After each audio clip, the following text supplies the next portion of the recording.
તો મિત્રો ઓલી જે કહેવત છે ને કે લોભીનું ધન ધૂતારા ધૂતે એ કહેવત છે આજે સાચી પડી ગઈ છે. આપણા રાજકોટના 12 એવા વ્યક્તિ છે જેને સાથે 70 લાખ રૂપિયાનો સ્કેમ થઈ ગયો છે ક્રિપ્ટોકરન્સીના નામે. તો મિત્રો ઘટના એ હતી કે એ ક્રિપ્ટોકરન્સી વાળા છે અને આજે 12 વ્યક્તિ છે એ લોકો એક ઓફલાઈન સ્થળે છે મળ્યા હતા અને પછી ક્રિપ્ટોકરન્સી વાળા એના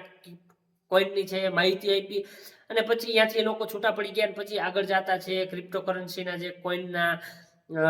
સ્કેમ કરવાવાળા હતા એ લોકોએ પછી વિડીયો કોલના માધ્યમથી છે આ બધાને પ્રૂફ આપ્યા કે આજે અમારી મુંબઈ મીટિંગ છે, આજે લુણાવાલા છે, આજે મલેશિયા છે, આજે દુબઈ છે અને અમારી સાથે 60,000 છે કસ્ટમર જોડાયેલા છે. એવી રીતે આ લોકોને છે એને વિશ્વાસ આપ્યો અને આ લોકોને એવું કીધું કે જો તમે 4,25,000 રૂપિયા છે અમારી કંપનીમાં અમારા કોઈનમાં જો તમે રોકશો તો રોજનું 4,000 રૂપિયા છે અમે તમને નફો આપશું અને 400 દિવસ પછી છે આ અમાઉન્ટ છે અમે તમને 3 ગણું ગણીને આપશો.